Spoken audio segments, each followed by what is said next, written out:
Hey, welcome back to Mike's Italian Grand Adventure. As you can see, I'm up here on my rooftop patio. It's a little bit of a cloudy day. It was raining a little bit this morning, but it's actually pretty warm out. It feels comfortable. And boy, look at those bright green fields out there. It's spring here. Um, they just had a little pre-Easter service. It's the weekend before Easter over here at the church. So I'm going to walk over there and take a look inside. They're setting up some Easter decorations on the town square, so it's pretty festive kind of feeling here this weekend. It's a Sunday, so the guys aren't working, but let's take a walk through the house, and I'll show you the progress. It doesn't look like they've made as much progress as I would have liked, but I think they've done quite a bit, and there are a couple of mistakes I want to talk about as well. Whoops.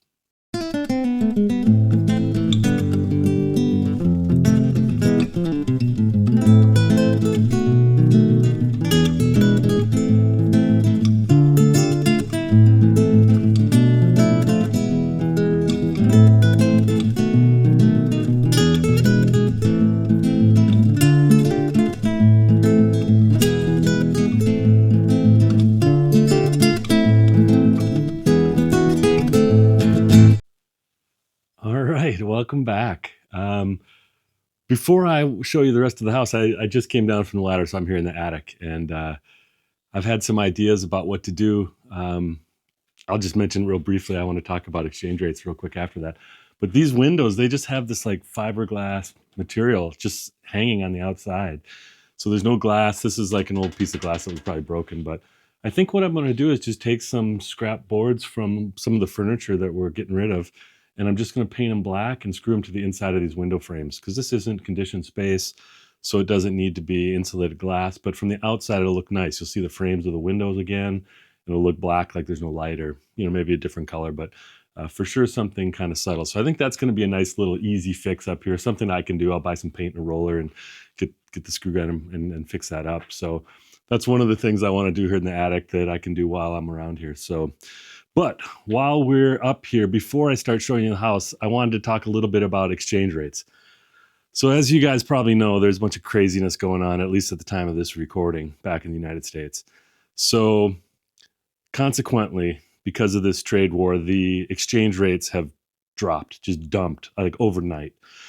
So last week, as an example, I transferred 15,000 US dollars over here into euros. And at that exchange rate, it was 13,800 euros. So the exchange rate was like, I don't know, like 93 cents to the euro, something like that, US dollar cents to the euro. So just under $1. Or to put it the other way, a euro cost $1.08. Okay, so overnight, the exchange rate shot, down for the US dollar. So it changed so that for 1 euro cost $1.14. So that may not seem like a lot, right? 5 cents. But to put it in perspective, if I were to transfer 15,000 US dollars today, it would be 800 less euros.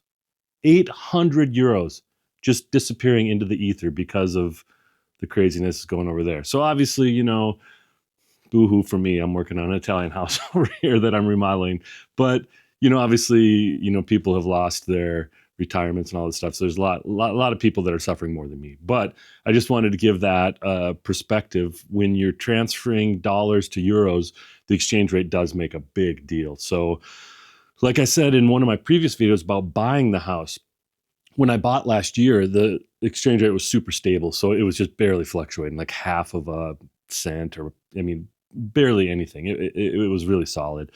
But what you might want to do if you're buying over here is get your Italian bank account and wait till that exchange rate is at a rate that you think is preferable, and then transfer your funds over for the purchase so that they're here. Of course, you never know. It could go down, could go up, whatever. So I got caught in the middle of this project with a huge shift in the wrong direction for me. So anyway, I just want to talk about that briefly. But let's just work our way downstairs, and I'll show you kind of some of the progress. So let's just start at what'll be my office up here. I think there wasn't really much change from last week because they had kind of done most of it. But what they've done in here is they've already pulled all the wire. So if you look up here, you can see that's going to be for a light, and they've sealed up the trenches that they made in the walls to run the electrical. That's going to be for another light. And then, down below here, they already ran wire into the outlets and got everything kind of patched up. So yeah, this room, I mean, other than finishing the walls, painting, there's not much left to do in here. So that's a good bit of progress, really nice. Check the one room off the list. And then as we go downstairs here, you're gonna see one of the mistakes, and I hate making mistakes, and this one really was a bummer. Anyway, I'll tell you about it in a minute. But again, here, so they've run, as you can see in this outlet here, they've run the wire for outlets over here, fixed in the plaster where the lighting goes, ran back to the box there, and then the new power down here as well.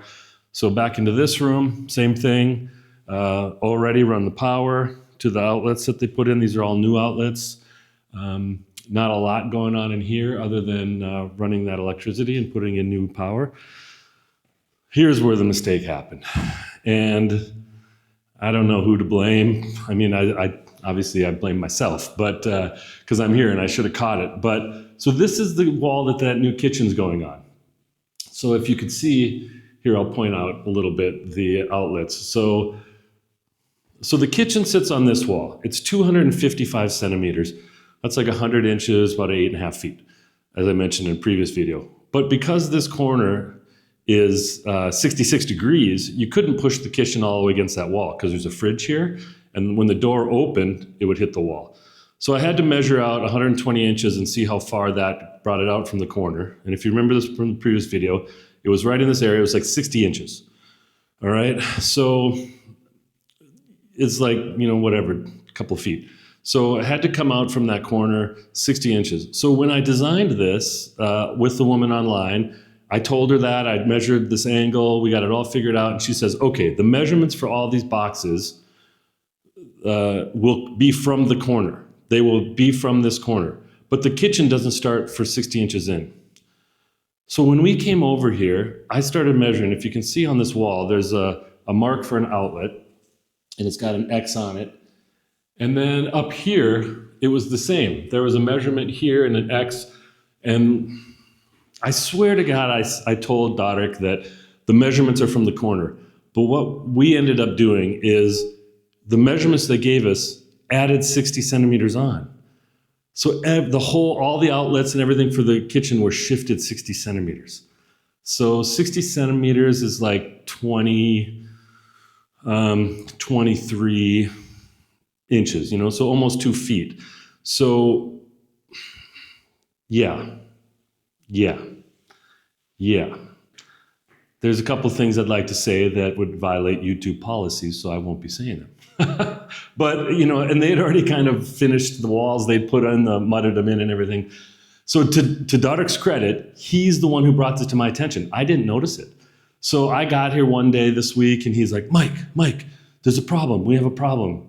It doesn't make sense. So we started looking at this wall, looking at the measurements, and I was like, oh man, everything's off by 60 inches. So as it turned out, it wasn't that huge of a problem. So what we were able to do is, you can see, this is where they had put the box. So they just trenched it over to here and had to run new wire. Same thing for this one. This is the outlet that's over the counter. Just trenched it over. Not quite 60 inches, but it'll be fine. We already had multiple boxes down here. So we just put one more over here so it'll line up a little bit, and make sure we'll use this box that was existing for the refrigerator, which they wanted it over here a little bit, but it shouldn't matter because that lower part of the refrigerator is kind of open for the compressor. So the concern was the water and sewer lines. But the edge of the kitchen is right here. So those will be under the kitchen sink. They just wanted them here, which was kind of in the center of the sink box. And instead they'll be on the right. So it shouldn't be a problem. And I think the faucet is even on the right side of that box. And there's like a drain on the left, like a drain flat spot that drains into the sink. So I think that's going to be fine. So long story short, I think we're okay. But it was it was one of those situations where I was like, how did I miss that? How could that have happened? But you know, you have to just accept those things sometimes and move on. So, I was pretty angry at myself, not really at Dodrick at all. I was very happy that Dodrick caught it, in fact, because if they came to install it and those were off, that would have been a huge bummer. But at this point, it was fine. It was able to be fixed. So, yeah, that was one thing that kind of came up. So, anyway, yeah, so this is all ready to roll. Obviously, we need to get a finish surface there. But here's the other big thing that happened here. So, you can see this is where they trenched in the water in the drain for the kitchen, and they've already filled it back in with concrete. So they had chipped all that out. And then likewise, they left this open here because we don't have the shower pan yet. The shower pan's going to go here. So they need to leave that open to hook up the drain. But all the water lines are in. This is going to be for the shower control, and the shower head will run up there. And then this is for the sink.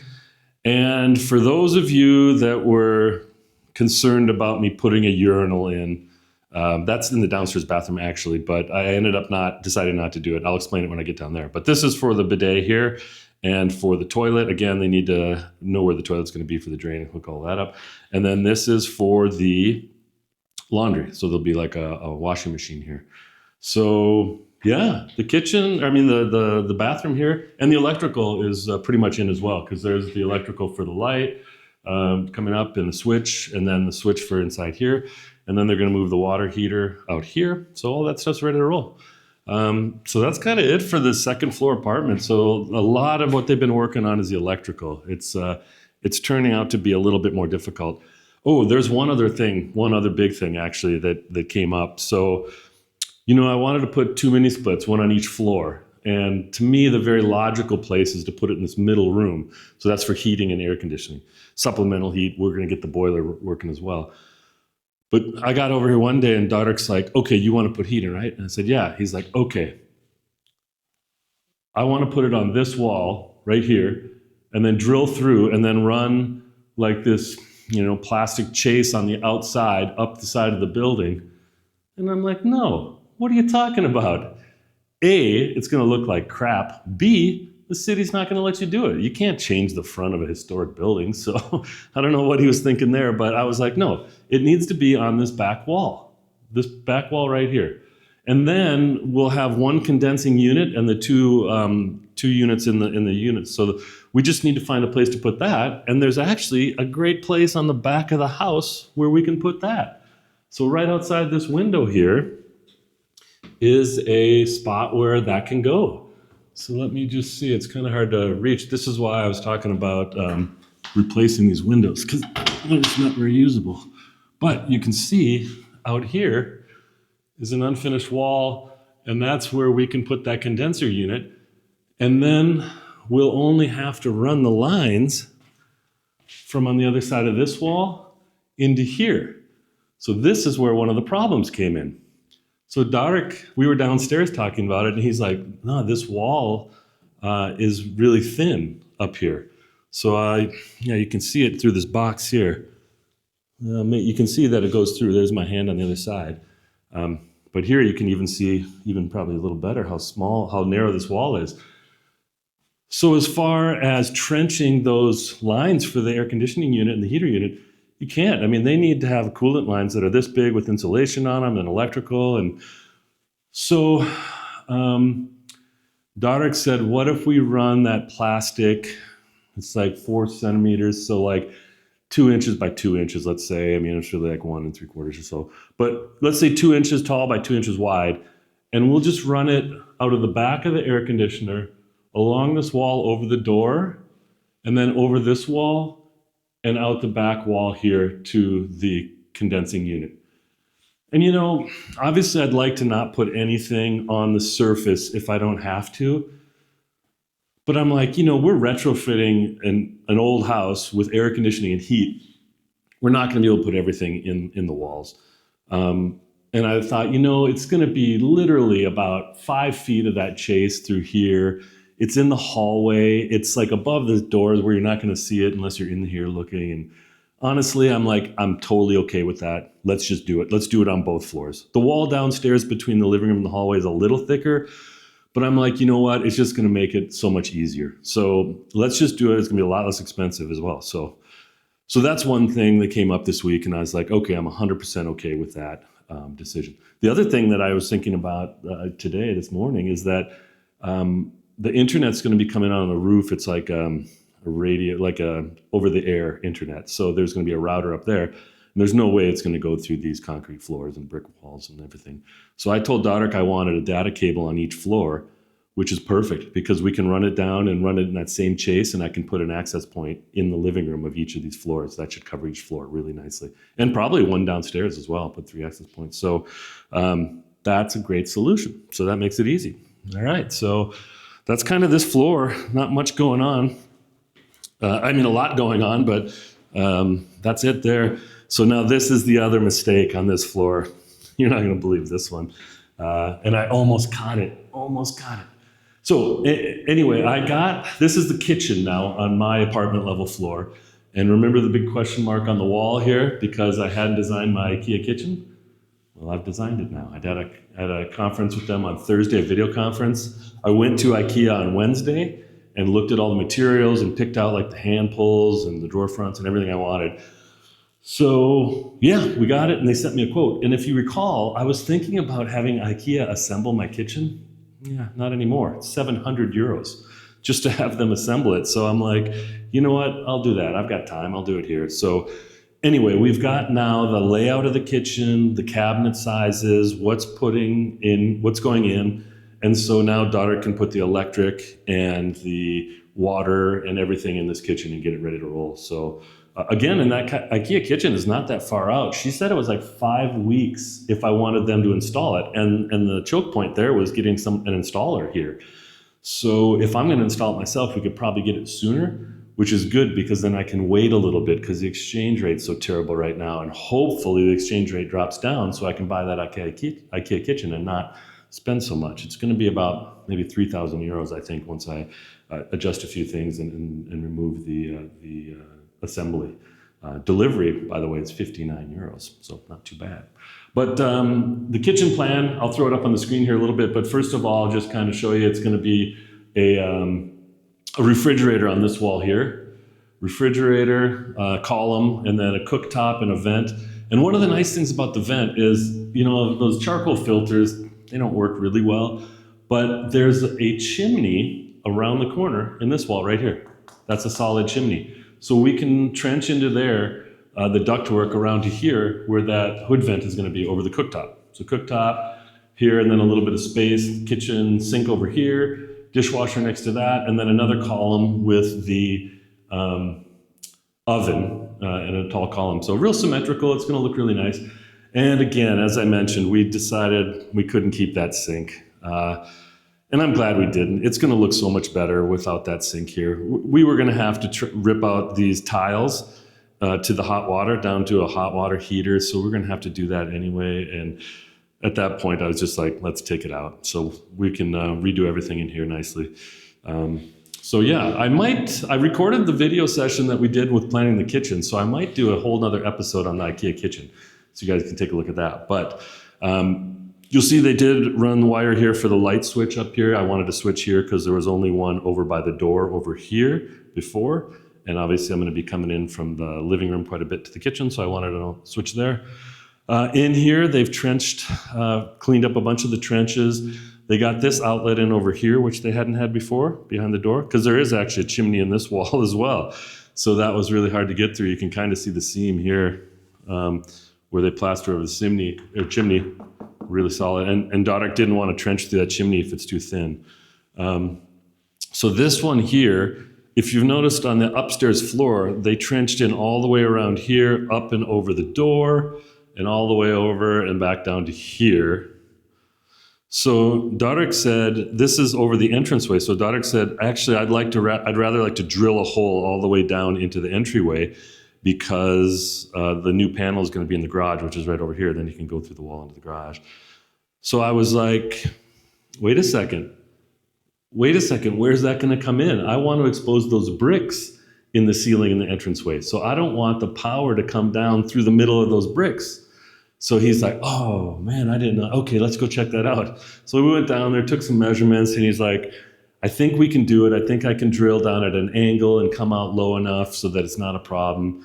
So yeah, we're going to look at it and see. But it's all these little things. If you're not here and asking them about everything they're going to do, a lot of times they don't have the grand plan in their heads like you do as the homeowner. So yeah, it's really, really good to be here. It's essential, really. So if you're thinking of doing a remodel in Italy, I would recommend you come here. So, okay, so they've pulled the wire. This is the bedroom on my floor.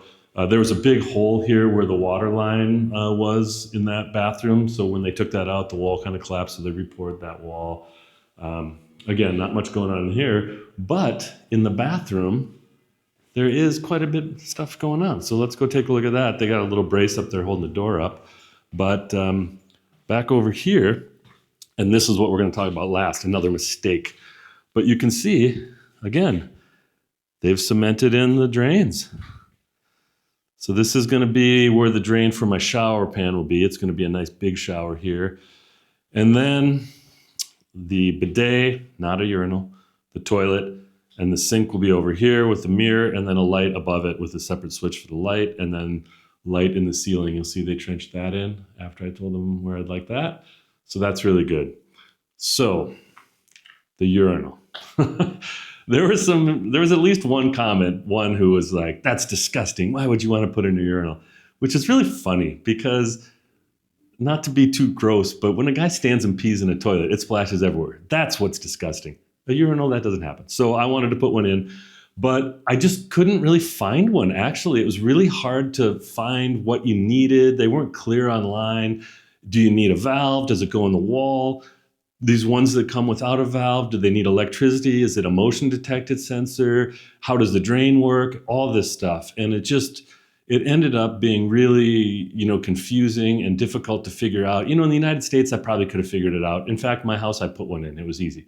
I just ordered it from Amazon and they delivered it with the valve, super easy. Here, it seemed a lot more confusing, and I think it's usually a commercial thing. It's usually in restaurants and bars and stuff. People don't put them in their house. In the US, they don't really either, but it was easier for me to do it there. But in the end, I just said, you know what, daughter, just put in a bidet. And for resale, those of you that mentioned that were really right on. This is Italy. Every bathroom I've ever been in has a bidet and a toilet. I mean, it's just normal.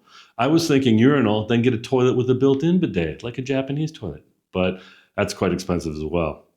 You're talking about, instead of a $200 toilet, a $2,000 toilet, or €2,000 toilet. So I didn't want to do that here. Maybe I do that someday in another house. If I do another house here in Italy, we'll see. But for now, I'm okay with that as well. That's one of those things. So, okay, the last thing I want to talk about here, this was a mistake on my part. I should have stopped it before it got this far. But if you remember, on the second floor hallway, there's two like kind of closets, cabinets in the walls. On this first floor, there was just one, but you could tell that they had covered one up. So I was like, hey, let's open that up if we can. I'd like some more storage space. There's not a lot of storage space here.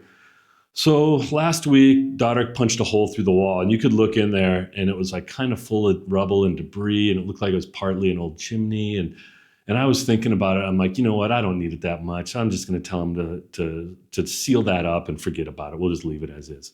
Well, I didn't tell them soon enough, and I got over here, and here, take a look what happened. So this is my closet that's going to end up probably costing me, I don't know, $400 or $500 in labor and materials just to make it, which I didn't quite need. So you can see this was like an old chimney here that went up. You can see the soot on it. When they busted this wall out, you could actually see light to the exterior. This is the back wall of the house. And so I said, man, fill that in. If you can put brick in there. They're going to fix this wall here with brick. They were able to salvage some brick down here. So, I mean, I didn't need it that bad. I wished when I thought about it, if I would have just said, don't do it, forget it, that's not worth it. But here we are. So what are you going to do? I missed my opportunity to say don't do it, and it's going to cost me. But anyway, every time I use that closet, I'll be very, very happy I have the extra space. Or quite possibly the opposite. I'll be like, I can't believe I paid $500 or euros for this closet. Anyway, so hey, that's what's going on right now. You can see there's a bunch of stuff going on. There's only been 3 guys here this whole week, so they didn't get another guy to replace the 4th. The other big problem, there's 2 problems with Italian contractors. And Paolo, he's trying to make it work, but Valerio, the plumber, he's actually been over here twice. I've seen him twice, taking measurements, whatever. But remember, I was trying to get a quote from him, for the last 6 months, and finally I got one, and it wasn't a full quote. And so we still like to use him for the boiler, but he hasn't gotten a quote back to Paolo. And I don't know. Well, I'm just leaving it up to him. Paolo's he's in charge. He'll take care of it. He'll figure it out. So, but we'd like to get him here working on it as soon as we can. But quite honestly, if he didn't, we could finish everything and he can come in later and do that. I mean, we don't need heat until the fall, it's April right now. So we've got like 3-4 months before we really need that. So, you don't want to give anyone a pass, and just let them throw it on the side burner. You want to keep on them to make sure they come here as soon as they can. But in reality, we do have some time if that doesn't work out. So, okay, the last thing I want to show you guys, there's another guy, Maurizio, awesome Italian name. He is Paolo's guy for taking away rubbish and trash and all that kind of stuff. Well, guess what? He was supposed to be here Monday, didn't show up. Supposed to be here Tuesday, supposed to be here Wednesday, and consequently, we are out of these rubble bags. We're running out of space to store all the junk. They're using these bins for rubble just so they can work. And Paolo can't get him here. He's super busy apparently, and Paolo's like, listen, he's got really good prices, and I've worked with him in the past, so I'd like to use him, but now he's looking for different options. So I think we might have a different guy coming on Monday to pick up this stuff. It's Sunday today, so tomorrow. So we'll see. I don't know, but here we are. That's the project. So this is 2 weeks in, pretty much.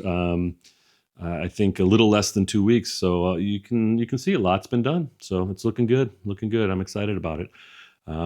Anyway, you guys, if you like the content, I'll do my closing spiel as normal. If you like the content, click on the like button.